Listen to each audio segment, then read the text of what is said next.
चलें, अब इसके साथ हमने उर्दू में बात कर ली, अब हम अपने काम पे आ जाते हैं। जी नहीं नहीं नहीं, बस इतनी काफ़ी है देखिए।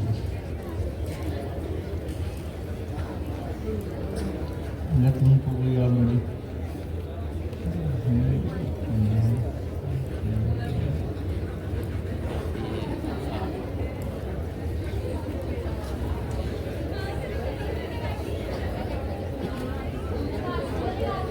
शुक्रिया, आपका पॉजिटिव फीडबैक सुनकर बहुत अच्छा लगा। मैं आपको सिर्फ ये बता रहा था कि देखिए उसने उर्दू में मुझे उर्दू में भी नहीं, रोमन उर्दू में मुझे बता दिया। खैर, अब हम वापस आते हैं अपने कोड पर। हमारा ये एक अदद फॉर्म का जॉट के लिए एक स्कीमा बन गया। अब हम आते हैं अपना कंपोनेंट बनाते हैं। हम इसका नाम रखते हैं कॉन्टैक्ट फॉर्म।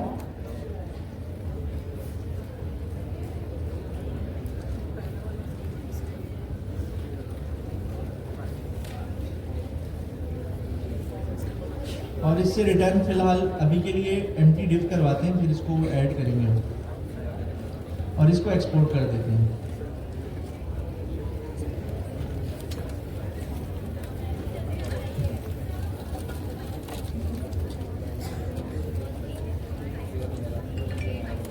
हो गया। अच्छा, अब हमारा स्कीमा बन गया फर्स्ट नेम का। अब हम क्या करते हैं, वापस आते हैं शेड-सीएन की डॉक्यूमेंटेशन पर। हम आए शेड-सीएन यूआई की डॉक्यूमेंटेशन पर। अब हमें सबसे पहले हम क्या करते हैं, हम यहाँ पर आकर जो फॉर्म का कंपोनेंट है हमारा, हम इसको इंपोर्ट कर लेते, इसको यूज कर लेते हैं। हमने यहाँ से पूरा अपना फॉर्म का कंपोनेंट कॉपी किया और इसको आकर अपने डिव के अंदर पेस्ट कर दिया। अब ये हमें कुछ एरर्स दे रहा है क्योंकि हमने वो फील्ड्स इंपोर्ट नहीं की हुई, तो सिंपल हम इनको इंपोर्ट भी कर लेते हैं।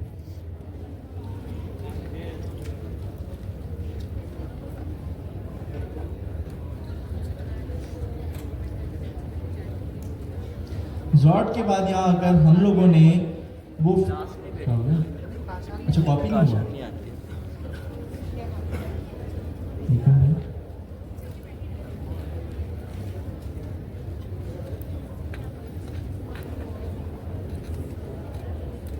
कॉपी हो गया। हाँ, अब हमने इनको आकर पेस्ट कर दिया तो हमारे पास स्टिल कुछ एरर्स आ रहे हैं। हमने बटन को इंपोर्ट नहीं किया, हम बटन को भी इंपोर्ट कर लेते हैं। अच्छा, ये बटन कब बना ये भी देख लें। ये बटन मेरे पास पहले नहीं था। जब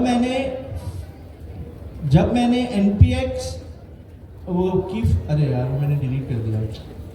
जब मैंने npx की फॉर्म की कमांड चलाई थी ना ऐड करने के लिए, तो उस वक्त मेरे पास ये तीन चीजें ऐड हुई थी। अगर राइट में आपको नजर आ रही हो, एक बटन का कंपोनेंट ऐड हुआ था, एक फॉर्म का और एक लेबल्स का। ये तीन कंपोनेंट मेरे पास फॉर्म को जब मैंने शेड-सीएन यूआई से ऐड किया था ये तब आए थे। तो अभी मैं यहाँ पे आगे सिंपल बटन के आगे कंट्रोल स्पेस प्रेस करूंगा तो मेरे पास इंटेलिजेंस आगे मैंने बटन भी इंपोर्ट कर लिया।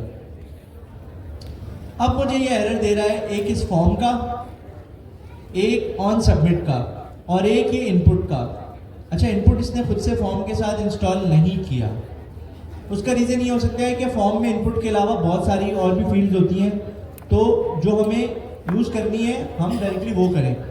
तो हम क्या करते हैं, इनपुट की भी फील्ड यहाँ से इंस्टॉल कर लेते हैं। कंट्रोल के करते हैं,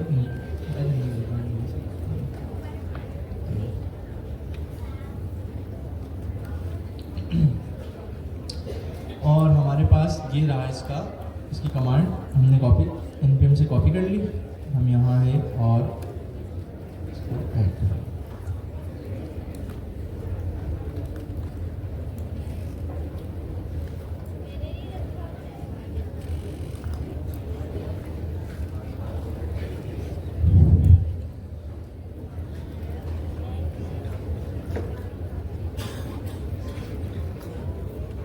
ये इनपुट का भी कंपोनेंट हमारे पास ऐड हो गया।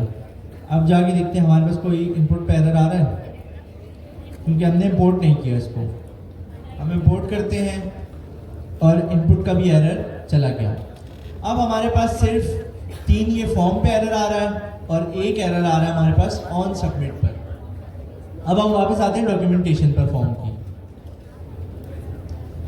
तो ये देखें यहाँ पर इसने एक चीज इंपोर्ट की हुई है, import Zod resolver from React hook slash resolver slash Zod, और रिएक्ट हुक फॉर्म को से इसने यूज फॉर्म को इंपोर्ट किया हुआ है। हम इन दोनों चीजों को इंपोर्ट करते हैं।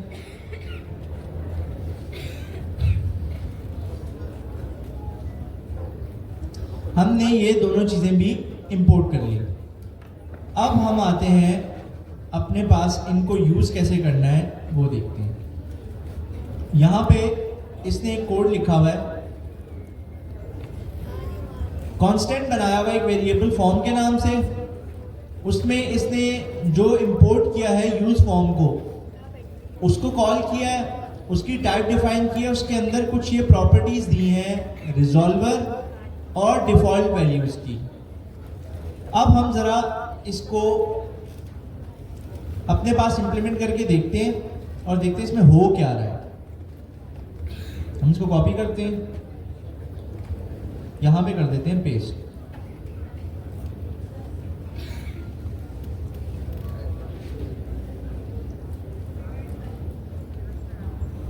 क्यों एरर दे रहा है भाई?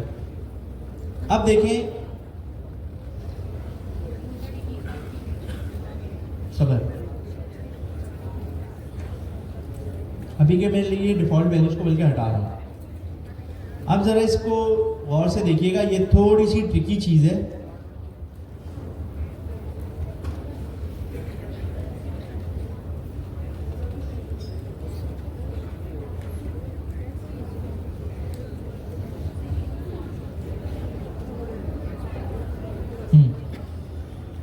अब आप देखें, हमने एक स्कीमा बनाया था फॉर्म स्कीमा के नाम से, सबने देखा था। उसके अंदर हमने एक फील्ड रखी, इसको फील्ड कहेंगे हमने फील्ड रखी फर्स्ट नेम के नाम से, जिसका हमने स्कीमा भी डिफाइन कर दिया। अब यहाँ पे आप देखें, फॉर्म का एक वेरिएबल बना रहा है और उसमें यूज फॉर्म को यूज करते हुए ये उसकी टाइप डिफाइन कर रहा है कि भाई ये जो फॉर्म हम बना रहे हैं इस फॉर्म की टाइप क्या होगी। इन्फर कर रहा है, z डॉट इन्फर का मतलब ये उसको बता रहा है कि उसकी टाइप आपने क्या रखनी है। तो हम सिंपल एक काम करते हैं, ये टाइप यहाँ पे आपको थोड़ा सा ऑकवर्ड लग रहा होगा, मैं इसको यहाँ से कट करता हूँ और यहाँ पे एक आपको बना के दिखाता हूँ कि इस टाइप में हो क्या रहा है। ये हम इंटरफेसेस और टाइप एरियाज तो सबने पढ़े हैं, सबको पता है उसमें हम टाइप डिफाइन करते हैं। हम यहाँ पे आए, हमने लिखा कॉन्स, बल्कि नहीं, यहाँ पे सिर्फ टाइप आएगा। हम टाइप लिखते हैं, टाइप का नाम हम दे देते हैं फॉर्म टाइप और इसको यहाँ पे पेस्ट कर देते हैं। इसका मतलब है कि भाई जॉर्ड का जो इन्फर का मेथड है ये, या आप कह लो, हाँ, उसमें ये बता रहा है कि इसकी जो भी फॉर्म है, इसकी टाइप है, वो फॉर्म स्कीमा है, वो कहाँ से आ रही है, यहाँ से। तो हम क्या करेंगे, सिंपल इसको यहाँ पे पेस्ट कर देंगे। क्या एरर दे रहा है भाई?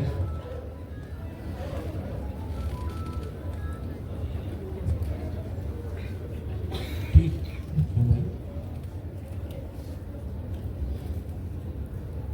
हाँ चला गया। अच्छा, अब हमने बता दिया कि इस फॉर्म की टाइप जो होगी वो ये होगी और ये फॉर्म स्कीमा है। और रिजॉल्वर क्या करता है, ये सबसे मेन चीज है हमारे लिए। अब देखें आप, मैंने आपको बताया था कि हमारा जो भी फॉर्म फील्ड्स की स्कीमा बनता है, जो हम स्कीमा डिफाइन करते हैं, वो जॉर्ड में बनता है। लेकिन जॉर्ड एरर्स नहीं दिखाता हमारे, जॉर्ड खाली ये बता देता है कि हाँ भाई ये फर्स्ट नेम है, इसकी टाइप ये है, इसमें मिनिमम इतने कैरेक्टर्स आने चाहिए, मैक्सिमम इतने, बस ये डिफाइन कर दिया हमने जॉर्ड को। बस जॉर्ड का काम यहाँ पे खत्म। अब उसको हमें इनपुट फॉर्म के साथ कैसे चलाना है वो काम करता है ये रिजॉल्वर। क्योंकि आपको मैंने बताया था हमारे errors react hook form show करता है, तो हम यहाँ से यूज फॉर्म का उसका हुक है वो इंपोर्ट करवा के उसमें रिजॉल्वर में जॉर्ड रिजॉल्वर डिफाइन करते हैं। जॉर्ड रिजॉल्वर कहाँ से आया हमारे पास? रिएक्ट हुक फॉर्म से, और उसमें हम उसको बता रहे हैं कि भाई आपने इस स्कीमा को रिजॉल्व करना है, मतलब इस स्कीमा में जो जो चीज़ें डिफाइन है आपने उन चीज़ों को जिस तरीके से डिफाइन किया हुआ है उस बेसिस पे एरर शो या हाइड करना है। तो ये इस तरीके से जॉर्ड के स्कीमा को रिएक्ट हुक फॉर्म के साथ कनेक्ट कर रहा है ये रिजॉल्वर। उसके बाद हम लोग सिंपल यहाँ पे आते हैं, ये फॉर्म का कंपोनेंट उसने शेडसीएन का बना हुआ है, इसको ये बता रहा है कि आपको ये जो वेरिएबल में फॉर्म है इसको यूज करना है, इसको इनहेरिट करना है, और फिर ये ऑन सबमिट का एक फंक्शन है, ये मैं आपको समझाता हूँ बाद में कि ये क्यों यूज किया है। उसके बाद एक फॉर्म फील्ड है, फील्ड आपको पता है इनपुट फील्ड है, ये सिंपल एक फॉर्म फील्ड है। इसके अंदर हमारे पास मल्टीपल चीजें होती हैं कि हम कंट्रोल डिफाइन करते हैं, हम नेम डिफाइन करते हैं इनपुट का कि इनपुट का नाम क्या है, और रेंडर का फंक्शन जो भी चीज़ हमें रेंडर करवानी है हम वो रेंडर के फंक्शन में यूज़ कराते हैं। अब वो कैसे करेंगे?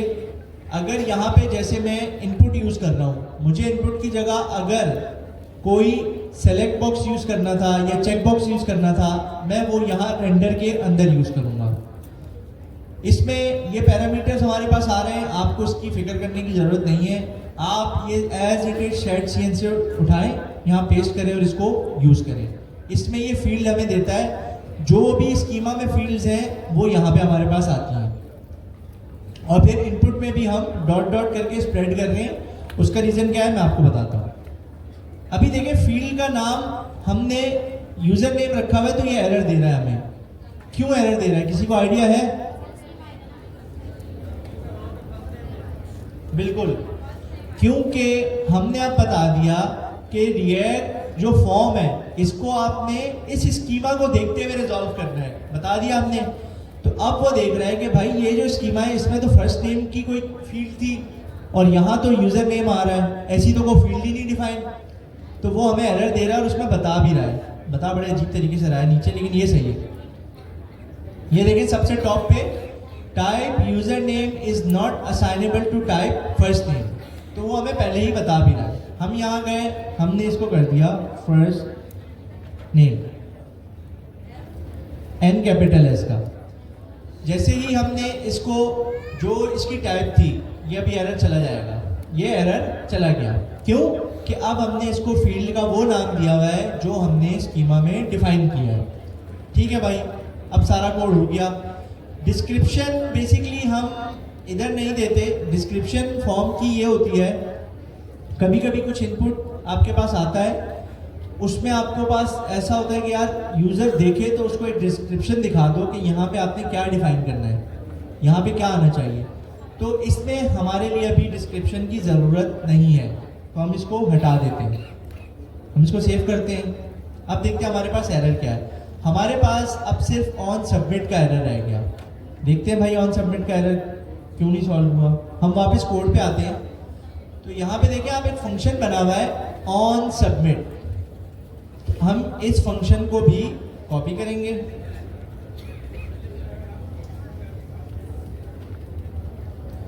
और अपने पास फॉर्म के बाद पेस्ट करके इसको ऐड करेंगे। अब देखते हैं हमारा एरर रहता है या चला जाता है।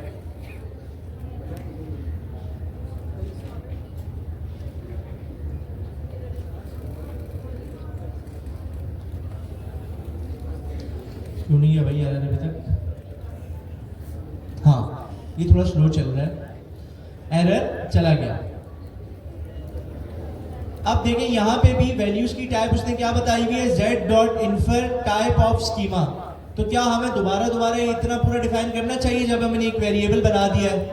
तो हम जी नहीं, हम जो यहाँ पे ये इन्फर वाला लाइन है ना, ये बार बार हर जगह लिखने के बजाय हम इसकी एक टाइप बना देंगे और इसको हम यूज कर लेंगे। अभी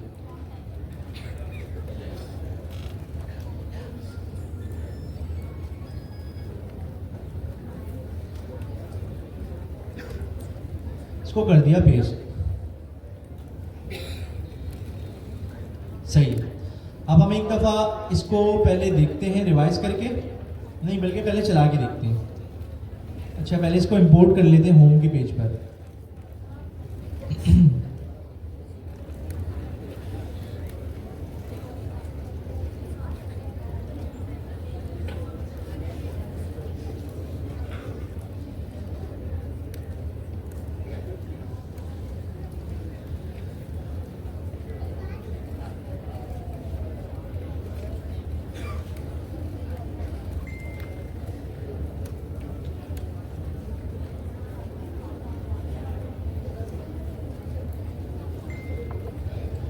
इसका आउटपुट देखते हैं भाई क्या आया हमारे पास।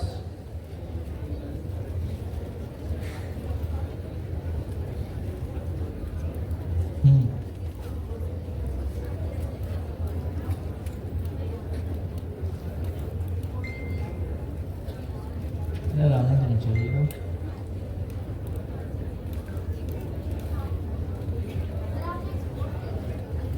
क्या हुआ?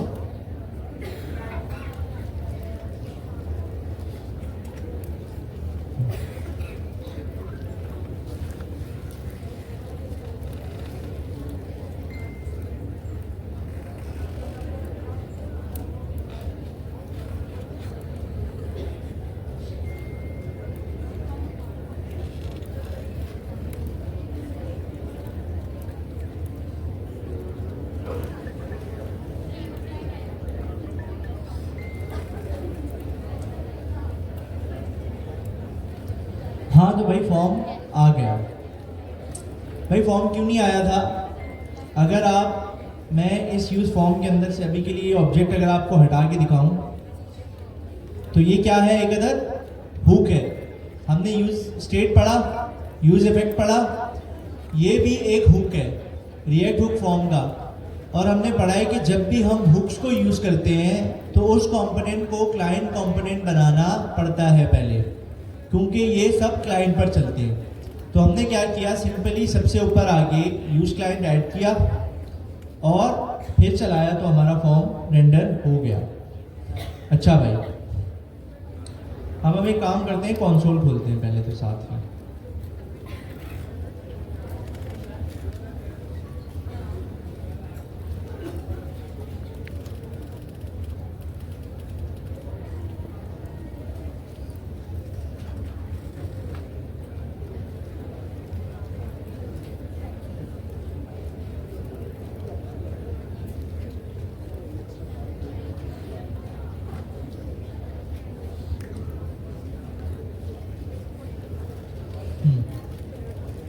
ये हमारा फॉर्म आ गया।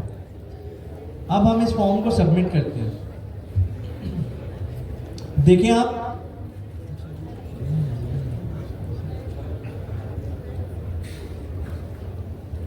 अब सही है।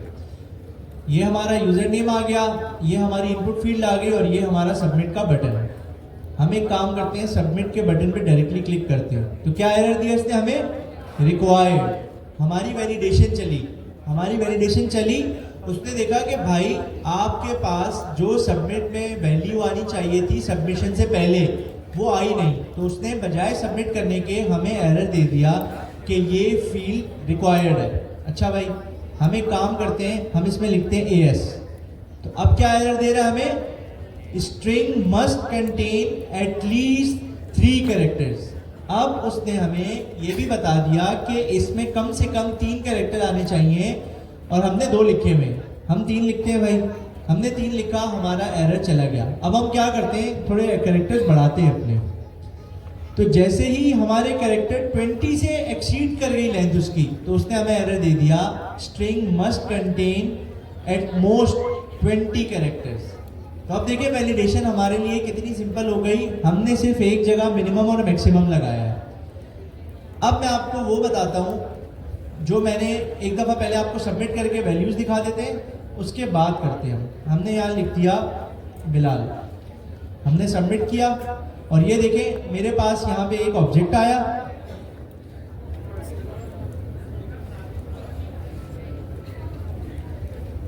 ये देखिए कंसोल में मेरे पास एक ऑब्जेक्ट आया है जिसमें मेरे पास फर्स्ट नेम की एक प्रॉपर्टी है बिलाल, जो हमने यहाँ पे ऐड की थी। इस तरीके से जॉर्ड हमारी पूरी वैलिडेशंस को संभाल लेता है। हमें सिर्फ सिंपल लैंग्वेज में समझाना पड़ता है, ना हमें कस्टम बहुत लंबी लॉजिक लिखनी पड़ी, ना हमें रिजेक्ट्स यूज़ करना पड़ा। अब मैं आपको एक और चीज़ बताता हूँ। जो चीज़ मैंने शुरू में नहीं लिखवाई, मैंने कहा चैट जीपीटी ने दे दी, हम उसको खुद से लिखेंगे। आप हर चीज़ पे अपनी मर्जी का एरर मैसेज भी शो कर सकते हैं। कैसे शो करेंगे? हमने जहां मिनिमम कैरेक्टर्स में 3 लेंथ डिफाइन की थी, हम एक कॉमा लगाएंगे, उसके बाद हम एक ऑब्जेक्ट बनाएंगे, उसके अंदर लिखेंगे मैसेज, और अब हम यहाँ जो मैसेज लिखेंगे एरर में वो शो होगा। हम लिखेंगे first name must contain at least 3 characters, और यही चीज हम मैक्सिमम में भी ऐड करते हैं।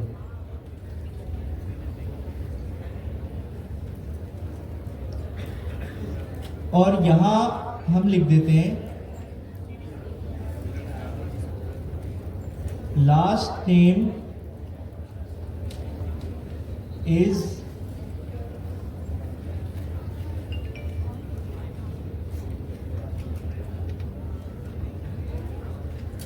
limited to 20 characters only। अब आप देखिए, पहले वहां पे क्या एरर आ रहे थे कि भाई string 20 character maximum 20 character accept करेगा, या वो कह रहा था स्ट्रिंग मिनिमम 3 कैरेक्टर एक्सेप्ट करेगा। अब वो स्ट्रिंग अजीब सा लग रहा था कि भाई क्या स्ट्रिंग लिखा हुआ है। अब हम यहाँ आते हैं, हम इसको करते हैं, तो पहले ये रिक्वायर्ड दे रहा है हमें। अब अगर हम यहाँ जाके 2 कैरेक्टर लिखें, तो ये देखिए अब हमें ये बता रहा है कि first name must contain at least 3 characters. और इसी तरीके से अगर मैं 20 कैरेक्टर से ऊपर जाऊंगा, तो ये देख लें लास्ट, सॉरी अच्छा मैंने यहाँ लास्ट नेम लिख दिया, सॉरी, फर्स्ट नेम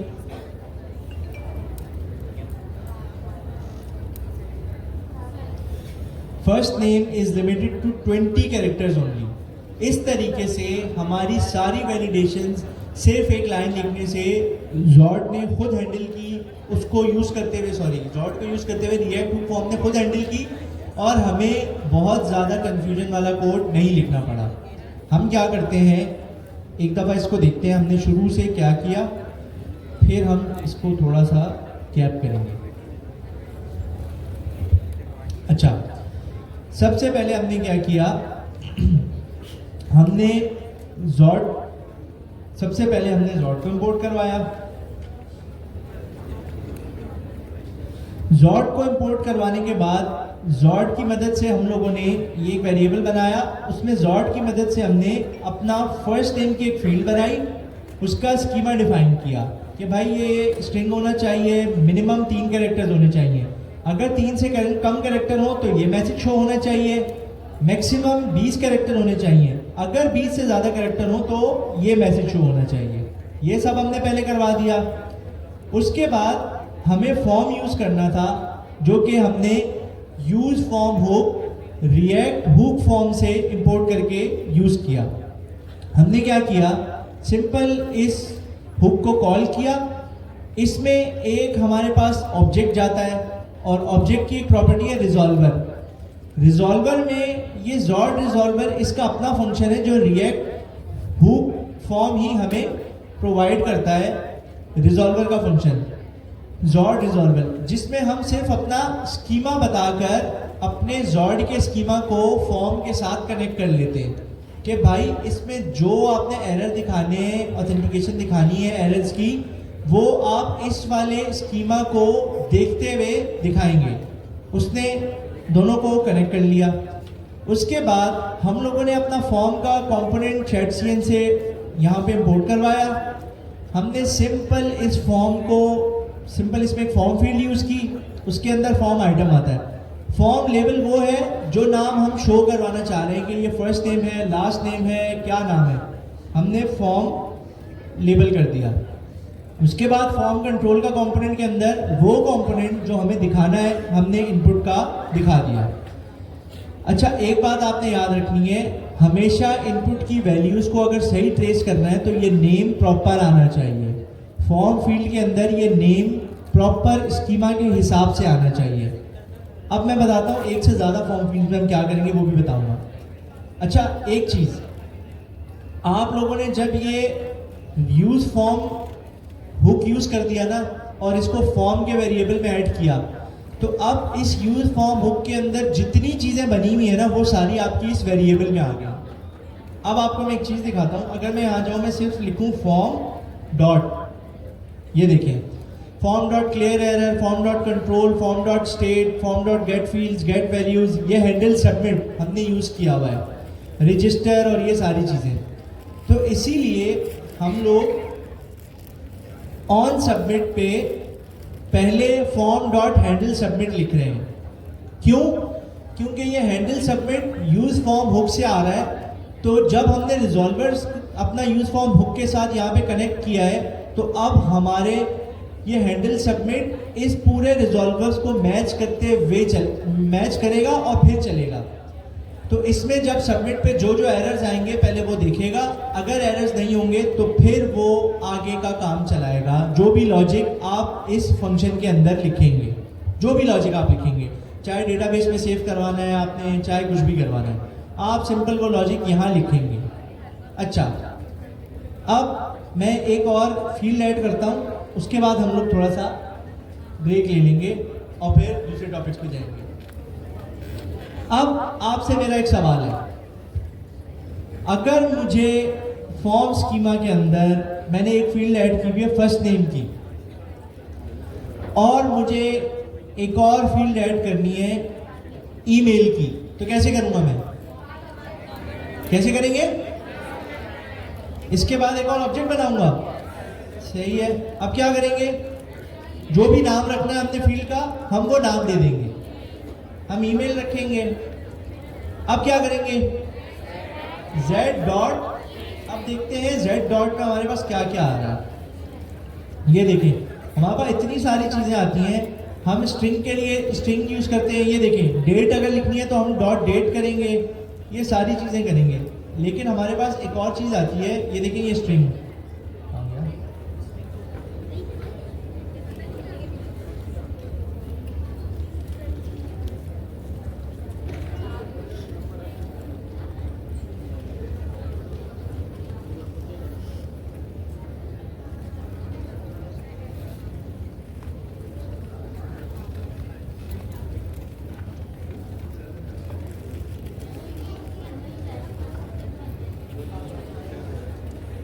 अच्छा, सॉरी, मेरी गलती।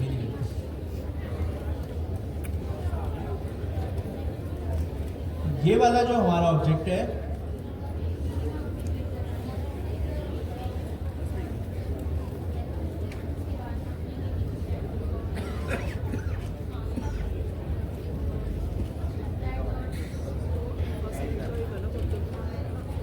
ये देखिए, सॉरी, हम जो जॉर्ड का स्कीमा बना रहे हैं, हम उसके अंदर जब पहली फील्ड हमारी डिफाइन हो जाएगी पूरी, ये हमारी फर्स्ट नेम की पूरी फील्ड डिफाइन हो गई, तो उसके बाद हम जाकर यहाँ पर दूसरी फील्ड अपनी कॉमा सेपरेटेड लिखेंगे। यार ये ईमेल क्यों नहीं दे रहा, मुझे समझ नहीं आ रहा। एक सेकंड जरा, कोई मसला नहीं, हम अभी दोबारा यहाँ आ जाते हैं।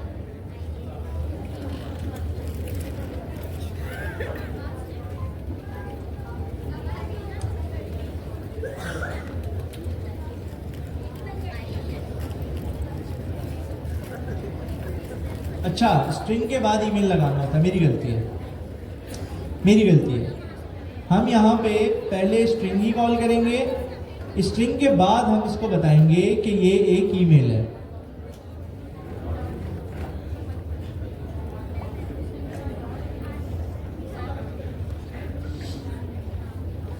और अब ईमेल में हमें जो भी मैसेज पास करना है हम वो यहाँ पे पास कर देंगे। एरर मैसेज हम यहाँ रखना चाह रहे हैं इनवैलिड ईमेल। अब हम यहाँ गए, हमने ये सब देख लिया। अब हमें क्या करना होगा, अगर ईमेल की फील्ड बनानी है तो ये जो हमारे पास फॉर्म फील्ड वाला जो ये कंपोनेंट है ना, इस पूरे को हम कॉपी करेंगे और नीचे एक और दफ़ा पेस्ट करेंगे, ऐड करेंगे, और फिर सिर्फ हम इस नेम में आकर नाम को ईमेल कर देंगे। अब ये ईमेल के लिए चलेगा। ईमेल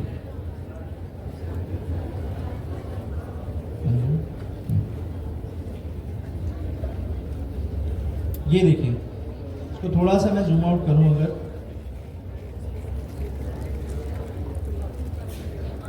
तो ये देखिए हमारे पास फर्स्ट नेम का एक आ रहा है, एक ईमेल का इनपुट आ रहा है।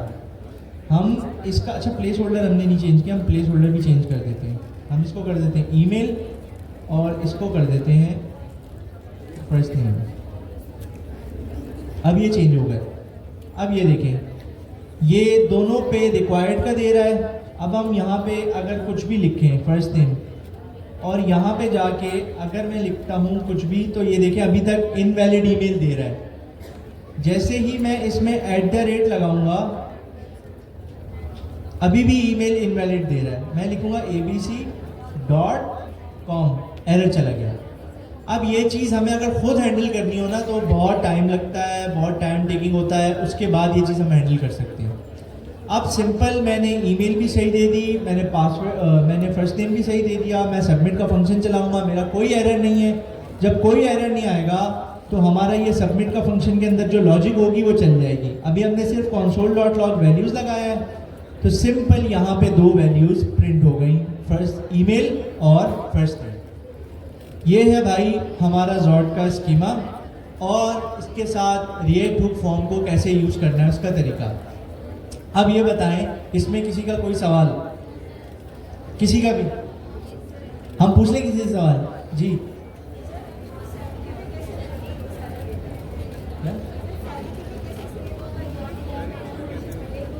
सैनिटी में डेटा ऐड कैसे होगा? वो तो क्रिएट का सैनिटी का फंक्शन है ना, वो तो बाद में करेंगे। अभी सिर्फ ये पूछ रहे हैं कि इसमें कोई इशू है, किसी को कोई सवाल है? नहीं है जी।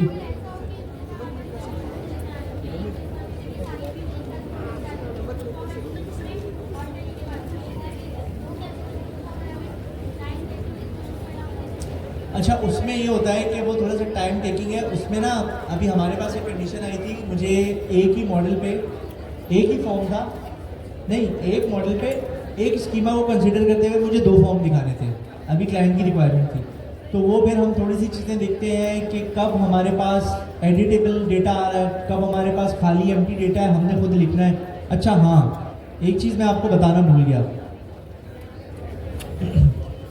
भाई, ये सारे देख लें ज़रा सा। हम फॉर्म की जो फील्ड्स हैं, ये फील्ड्स जो है हमारी, हम इनको डिफ़ॉल्ट वैल्यूज़ भी पास कर सकते हैं। अगर मैं यहाँ जाऊँ, मैं लिखूँ डिफ़ॉल्ट वैल्यूज़, तो ये देखें ये मेरे पास आ गई। मैं कंट्रोल स्पेस प्रेस करूँगा, ये खुद मुझे जो जो वैल्यूज़ होंगी वो दे देगा। ईमेल है, ईमेल में मैंने लिख दिया abc@abc.com,